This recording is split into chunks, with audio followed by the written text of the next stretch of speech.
December in Bangor always carries the scent of salt from the sea and a cold that cuts through skin.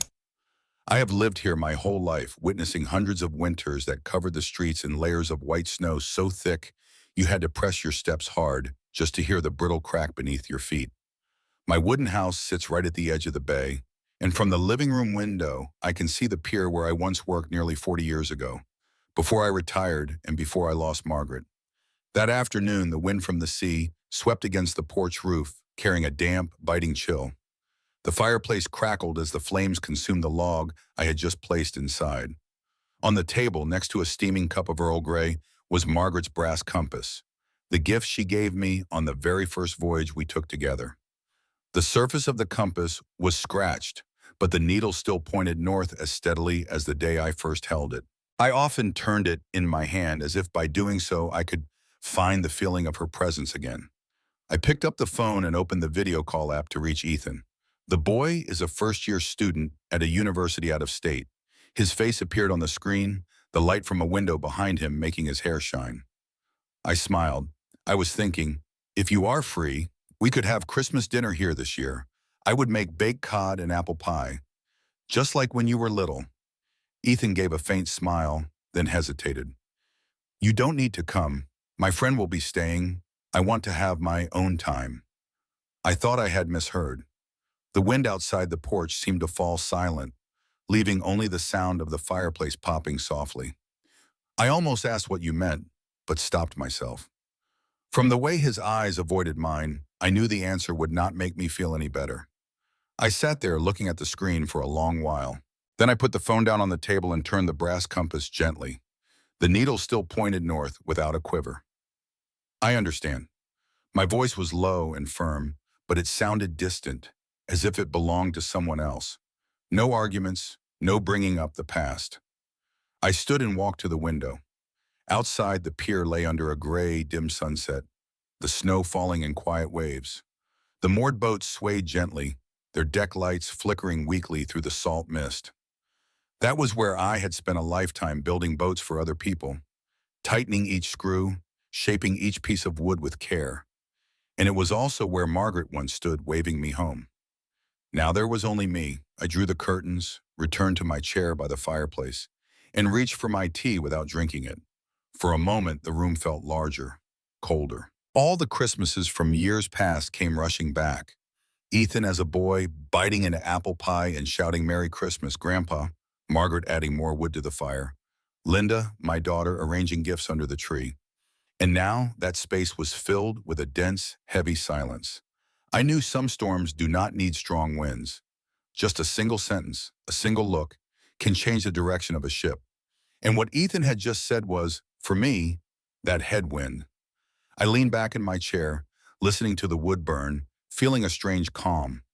Not because I was not hurt, but because I understood that what had been taken from me was not a seat at the Christmas table, but my place in the hearts of those I had spent my life loving. And when that is gone, every explanation becomes unnecessary. I do not know how long I sat there. I only remember that when I looked up, darkness had swallowed the window. Outside, the lights on the pier began to glow, flickering like a reminder that no matter who leaves, the sea will still be there and I will still have Margaret's compass to find my way. I stood, turned off the living room light, leaving the fireplace to burn quietly.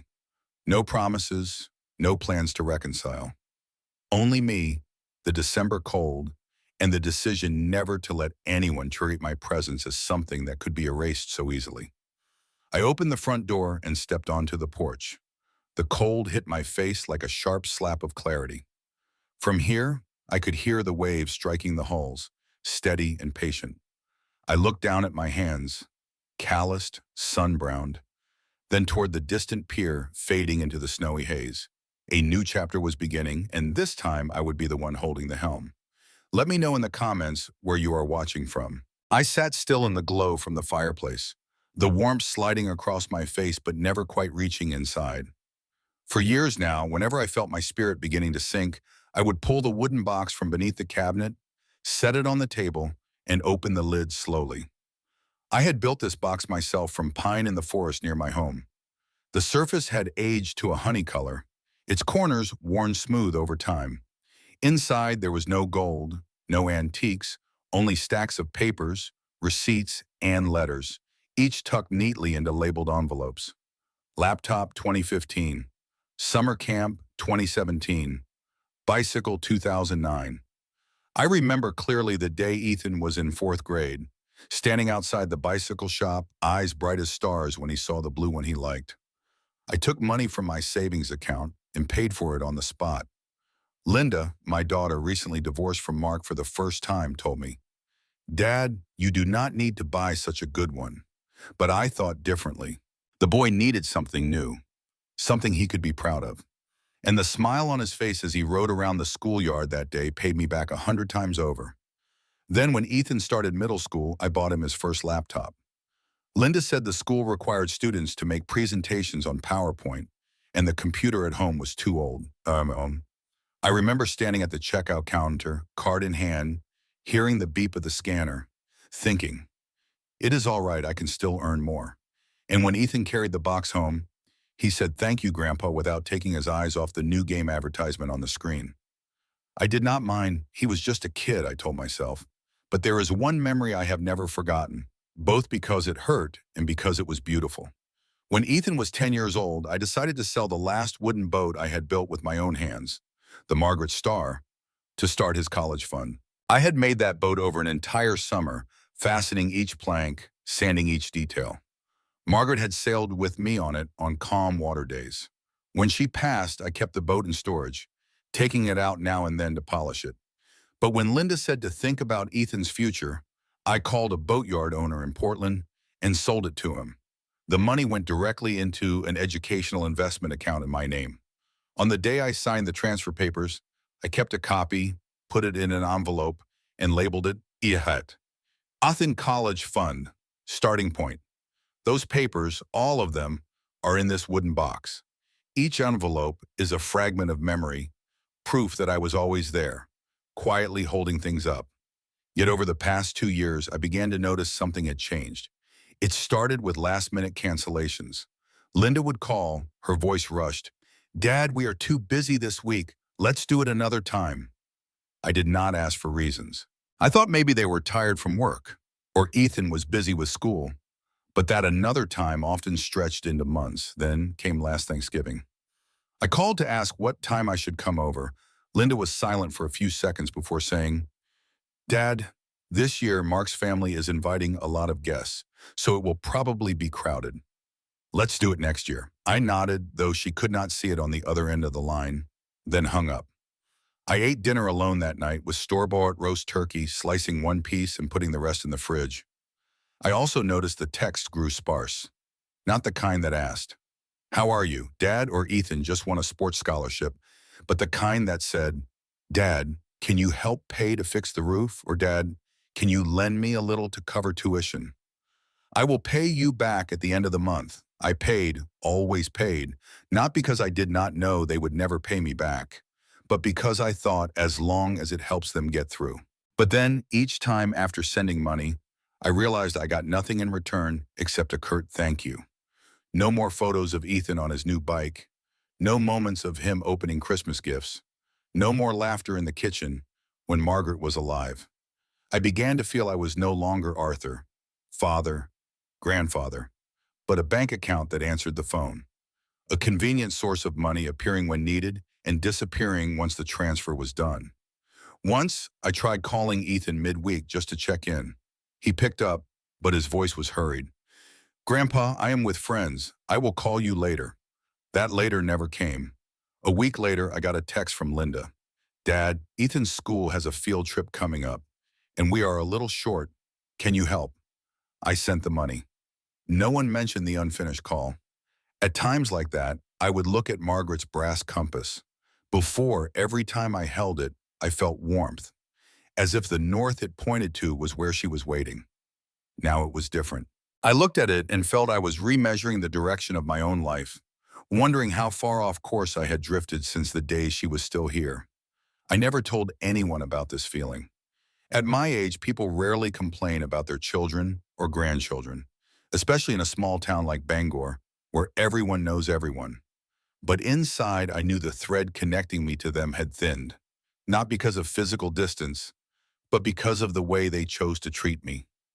Every time I opened the wooden box, I saw my entire life neatly arranged inside. But out there to them, perhaps it was all just necessary expenses, nothing more.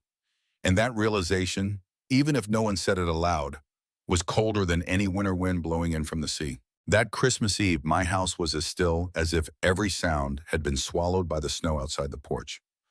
I sat alone at the dining table, in front of me a steaming bowl of clam chowder and a few slices of brown bread already cut. The old radio on the shelf was still playing familiar Christmas songs, Jingle Bells, Silent Night, but the singing sounded far away, misplaced, as if coming from a place that had nothing to do with me. Outside, through the window fogged with condensation, I could see the lights from the neighbors' houses glowing brightly. Warm, golden light spilled from their windows, shadows moved, and bursts of laughter drifted over now and then on the wind. The sight pulled my mind back to winters past. Margaret is slicing an apple pie. Linda is arranging gifts beneath the tree. Ethan is running around the living room in red socks patterned with reindeer. But tonight the table held only one set of cutlery, one glass, and one person. I ate the chowder slowly, the flavor of clams and cream mingling yet leaving no taste behind. The bread cooled quickly, the butter melting and then hardening again into pale streaks.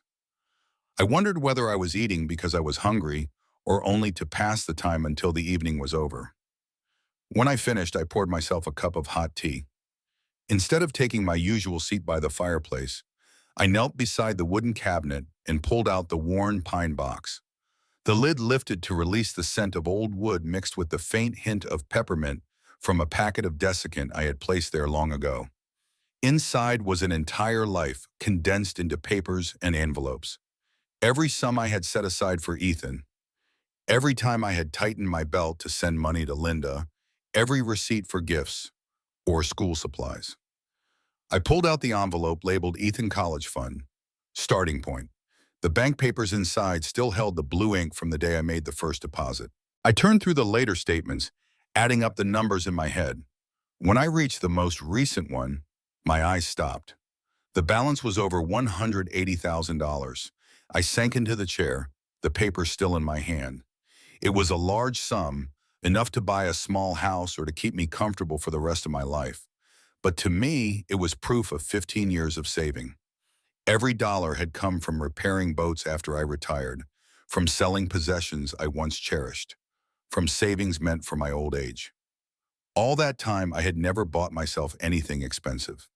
The overcoat I was wearing tonight was 10 years old, only relined twice. I thought back to the days I made the first deposit into the fund, imagining Ethan's future.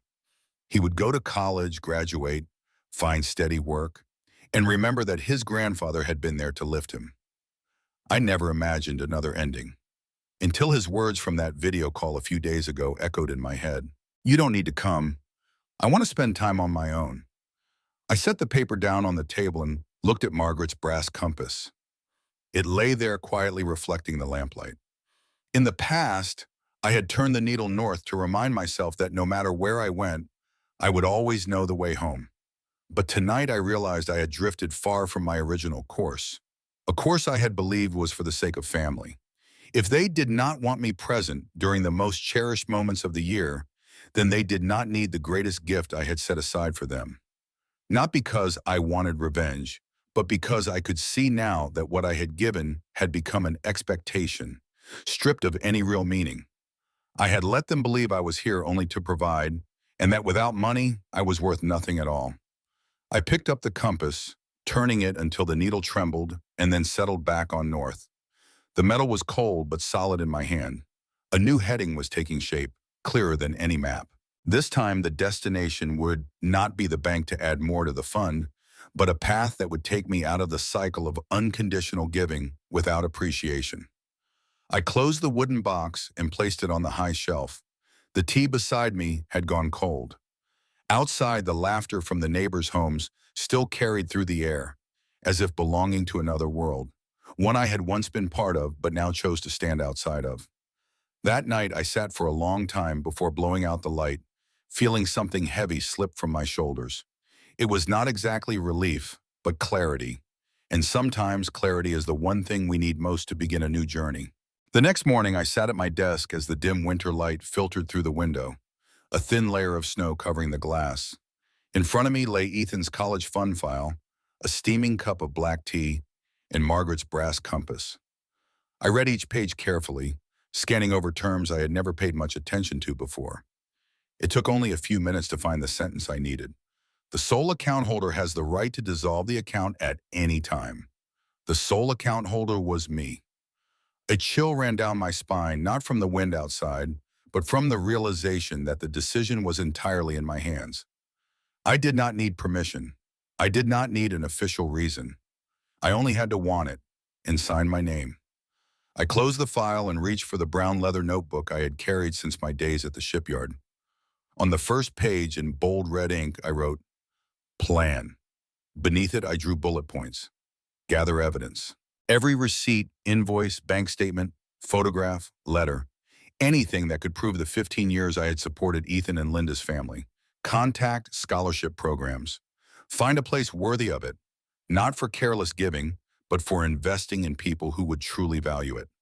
Choose an action date, a time when both the bank and the school were in full operation, making the process quick and smooth. Absolute secrecy. Do not let Linda, Mark, or Ethan know until everything is done. When I finished writing, I closed the notebook but did not put it away. I needed to think about my new course. When I was a young shipwright, I had once been awarded a maritime scholarship from a small foundation in Portland. At the time, I had just left the military, with skills in hand but no money. That scholarship was enough for me to take an advanced course in ship design. The diploma led to steady work at the yard, and from there, my life changed. Margaret used to joke that if it were not for that scholarship, I might have spent my whole life mending nets on the pier instead of building ships for the open sea. That memory brought a place immediately to mind, Portland Maritime Academy. They train new generations of captains, engineers, and sailors. Their reputation is unquestionable, and more importantly, they are always looking for scholarship funds to support students from difficult backgrounds. I opened my computer, typed in the email address for the Academy's external relations office that I had found on their website. The message I wrote was short but clear. Introduce myself, mention Margaret, share the story of my scholarship years ago, and propose establishing the Margaret Whitman Scholarship for Maritime Studies, a scholarship for students in shipbuilding and maritime fields, with priority for those from working-class coastal families. I left the value and number of awards blank, waiting for a direct conversation. When I pressed send, I leaned back in my chair and exhaled. Part of the plan was now in motion. That afternoon, I pulled out the wooden box and spread every paper across the table like a shipwright, laying out plans before fitting the planks. Each document told a story: the receipt for the laptop, the summer camp registration slip, the invoice for roof repairs. Even the bank statements show the monthly transfers into the college fund. I organized them chronologically, bound them into separate bundles, and marked each with a red label bearing the year. As I worked, I felt no bitterness. Instead, there was a strange clarity, as if I were rebuilding my ship after a storm, replacing rotted boards, tightening each bolt, deciding exactly where this vessel would sail. That evening, my phone buzzed, a text from Linda. Dad, I will come by in a few days. I left it unread without a reply. I knew any visit, if it happened, would come with a request for money. This time, I would not give them the chance to ask. The next morning, an email arrived from Portland Maritime Academy. They wanted to arrange a video call to discuss details. In the message, the coordinator mentioned how moved they were by my story and Margaret's, and how they believed this scholarship could make a lasting impact. I wrote in my notebook, call with PMA, Thursday, 10 a.m., underlined in red ink. In the days that followed, I completed the evidence file. I photographed every document, saved digital copies onto a USB drive, and locked the USB in the safe. The originals went into a black, zippered document bag. Inside was a separate envelope containing the college fund papers, ready to take to the bank. I also called the bank to ask about the closure procedure. The woman on the other end spoke with professional courtesy. You just need to bring your identification and sign the account closure form. The funds will be transferred to your account or to any account you request. I nodded, though she could not see it. Thank you. I will be coming soon. Each step of the plan was marked in my notebook, the brass compass beside it. Each time I completed a task, I turned the compass gently, a small ritual. The needle stayed fixed on north, reminding me that I was steering on my course, not the one anyone else set for me. I kept everything silent, not a word to Linda, Mark, or Ethan. I still answered polite, surface-level text, but I never mentioned Christmas, the college fund, or anything about money. On Wednesday night, before the call with the academy, I sat alone at the kitchen table, reviewing the plan. From the moment I signed the account closure, everything would change. Not just for me, but for how they saw me. But that no longer mattered. What mattered was reclaiming the helm of my own life and giving opportunity to those who would value it. I closed the notebook, set the brass compass on top, and looked at the warm reflection of the kitchen light on its metal face, Margaret once told me. Arthur, life is like going to sea. You cannot always avoid the storm, but you can always choose the destination. This time I had made my choice. On the first Monday of January, Bangor wore a thin white coat. Snow fell lightly like a sprinkle of salt, each tiny flake spinning in the wind, touching my cheek and melting into a cold bead of water. I pulled the collar of my dark blue overcoat higher, the leather gloves softened by years of use, holding tight to the wooden box and Margaret's brass compass. The town's main street was quieter than usual, with only a few shops open early and fresh tire tracks marked across the salt-stained pavement. I walked slowly, unhurried, feeling each step press into the soft snow. Every step brought me closer to a point of no return, and strangely, I felt no fear. The bank stood on the corner across from the bus station, a red brick building with large glass windows. Inside, warm golden light spilled onto the tiled floor, the counters gleaming. The receptionist looked up as I entered, offering a polite smile. "Good morning, Mr. Whitman. Cold out today, isn't it?" "I have felt colder," I replied, setting the wooden box on the small table beside the counter. "I would like to see the person in charge of my education account."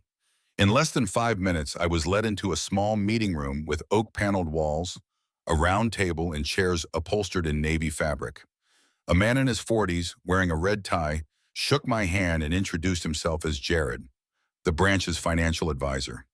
"You want to discuss the college fund account?" Jared asked, opening the laptop in front of him.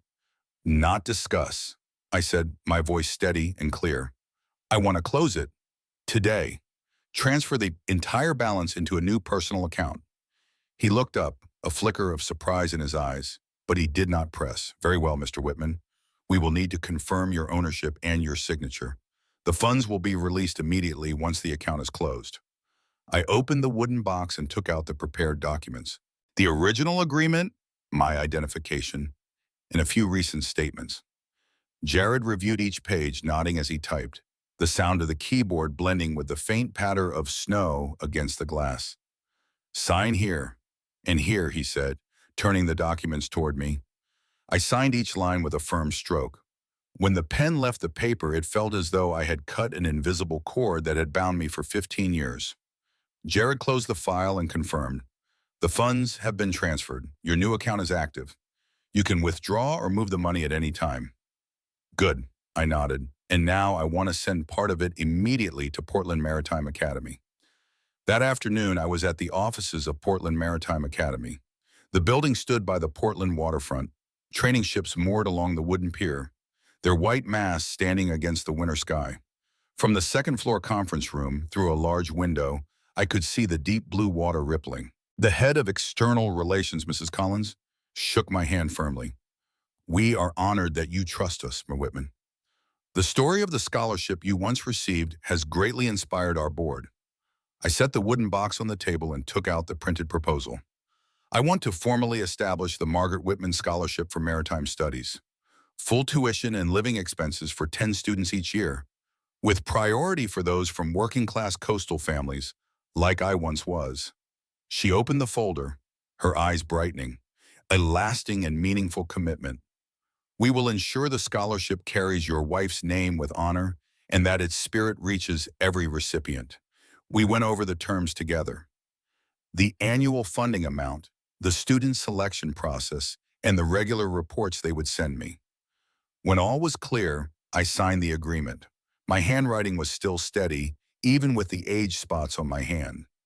As the papers were filed, Mrs. Collins added, "We have one more thing. We heard you once built boats. Our rowing club would be deeply honored to receive a boat made by your own hands." I smiled. I'd already thought of that. The next day, I drove to a familiar lumber yard outside town, where the smell of pine resin and sawdust hung heavy in the air. I chose the best oak boards, each grain straight, pale golden color, patterned like small waves.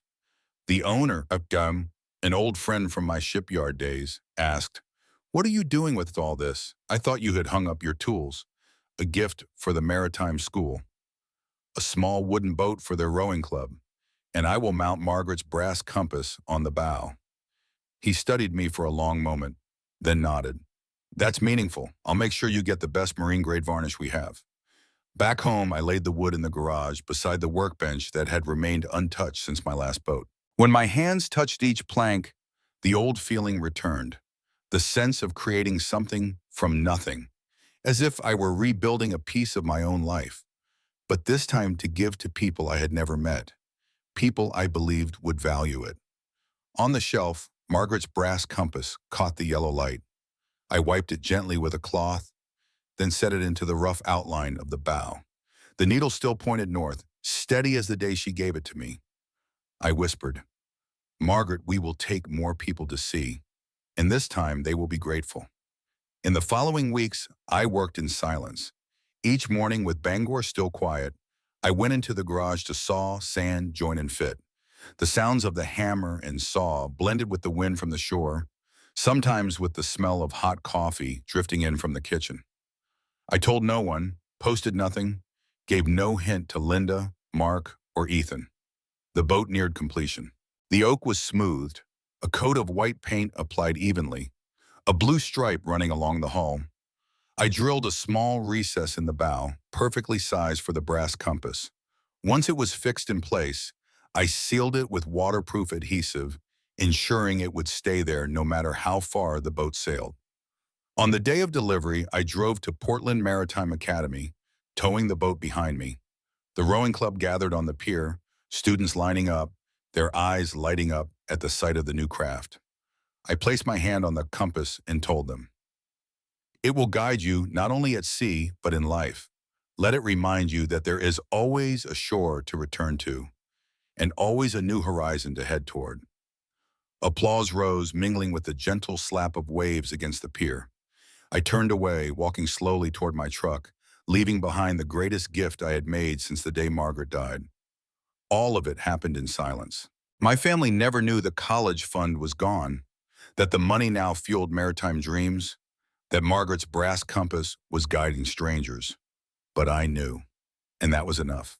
By the end of January, the ice on the Penobscot River had begun breaking apart in slow, uneven patches, revealing bands of black water glinting under the pale winter morning light.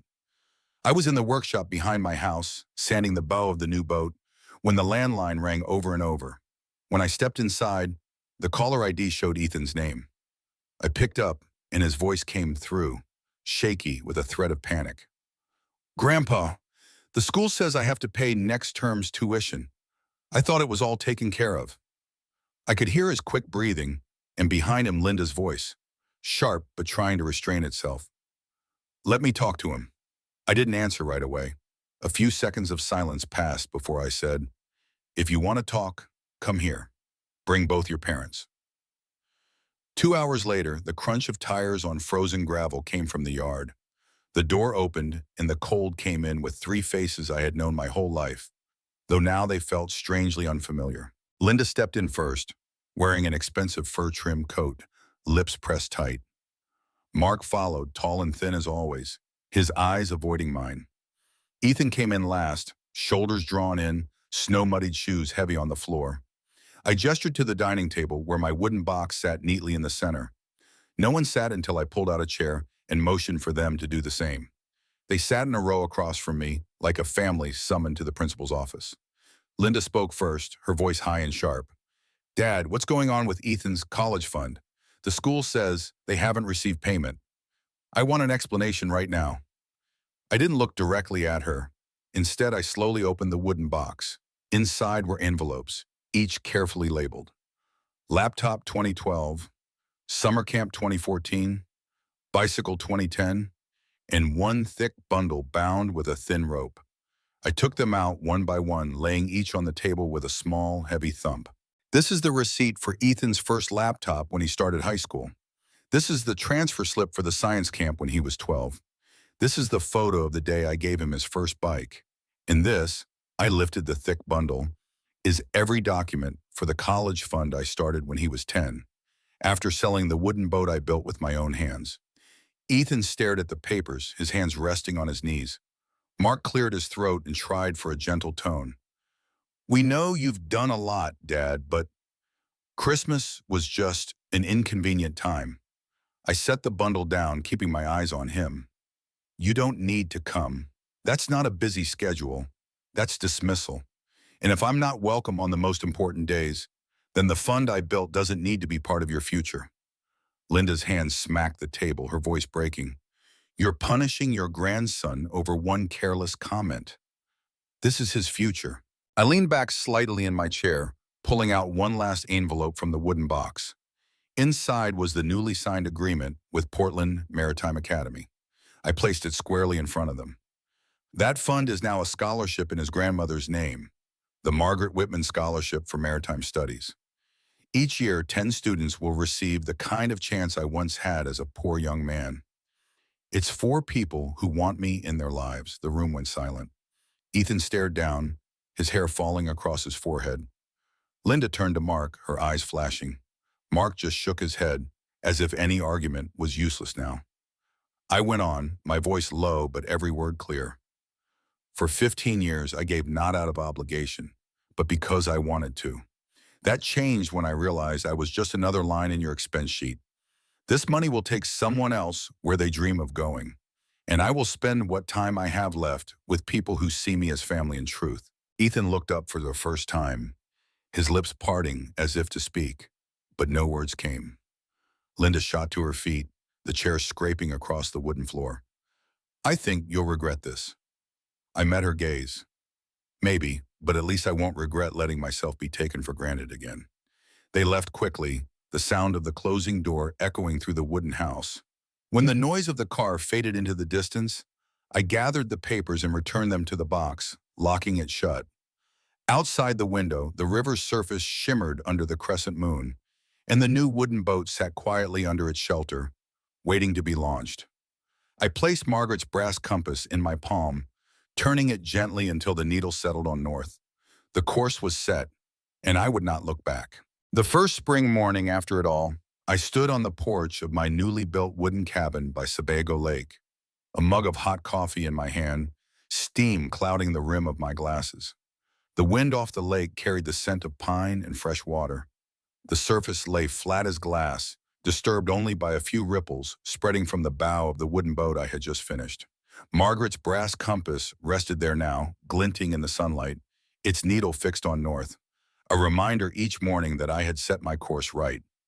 After that confrontation at my house, Linda, Mark, and Ethan had all left in silence. They didn't call, they didn't write. I heard from neighbors that Mark had sold his silver sports car to cover Ethan's tuition. Ethan himself had started working part-time at a coffee shop near campus. I felt no gloating satisfaction, only a weight lifted from my chest, as though I had finally set down a stone I had been carrying for years. One afternoon in late March, a thick envelope arrived from Portland Maritime Academy.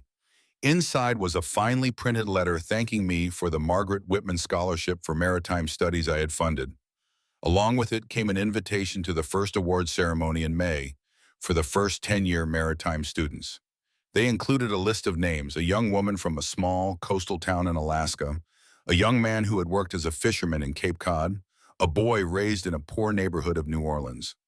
Those names brought me back to my 18-year-old self, a boy who loved the sea but couldn't afford a single boat-building manual. On the day of the ceremony, I wore my old but well-pressed Navy suit, standing in the small school hall.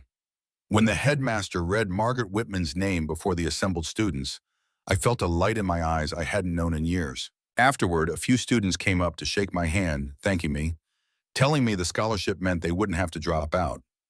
One young man even asked me about working with Oak for boat building. I laughed, gave him my phone number, and told him to come by the cabin someday so I could show him firsthand. Since moving to Sebago, my mornings have begun with rowing out to the middle of the lake, sometimes with an old novel, just to watch the sky change color. I've met new neighbors, Maeve, who lives alone in a house on the southern shore and grows wildflowers. Clark, a retired history teacher who paddles his kayak past my dock every afternoon to wave.